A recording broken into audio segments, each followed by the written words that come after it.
Now let's get in Sudarshan as well to understand what companies and stocks will be impacted because of this FTA. Sudarshan, again, back to you. What are we watching out for today? Because I think this is what everyone was waiting for, and it's been years, right? And everyone's talking about the positives. What are the stocks?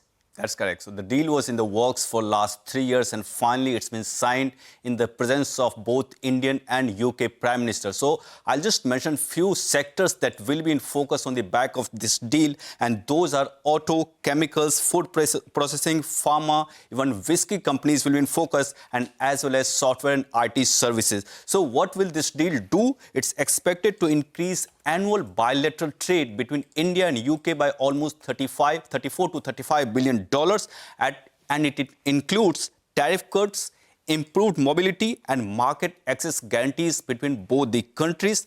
Average tariff on UK imports will drop from 15% to 3%, and 99% of exports to the UK will now enjoy zero duty access. So now first talking about auto, how will this be beneficial for the auto sector and what all the details are there for the auto sector. First, India has offered concessions on large ICE vehicles. ICE vehicles means petrol and diesel vehicles, and also EVs in the higher price range. So there won't be any concessions to electric, hybrid and hydrogen vehicles for the first 5 years. So any concessions will come only after 5 years. So in the EVs, market access for vehicles that will cost more than 80,000 pounds. Concessions and quotas on ICE vehicles, those are petrol and diesel vehicles, include 3000 cc petrol and 2500 cc in diesel category. Now import duty is going to fall from 150% to 75%. That would be effective immediately,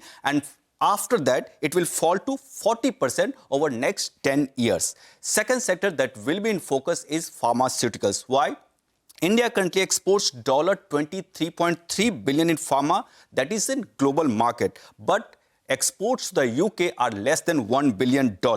Now this zero duty access opens up UK's almost $30 billion market that will be taken hugely positive for the pharma companies of India. Third sector that will be in focus is food processing in agri exports. It covers almost 985 tariff lines, and India's current processed food exports to the UK are around $310 million.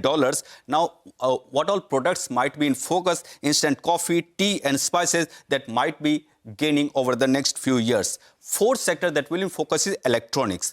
Which all products will in focus? Smartphones, inverters, optical fiber cables will benefit from the zero duty access. Last one is gems and jewelry. India's exports to the UK currently stand at $941 million, and UK imports currently $3 billion worth of jewelry annually. Now, India's exports that, as per analysts, are expected to double over next 2 to 3 years. So keep an eye on these stocks that might be in focus, especially these sectors that will in focus in today's trading session. Absolutely, Sudarshan. Important to watch out for these in today's trading session. Now, speaking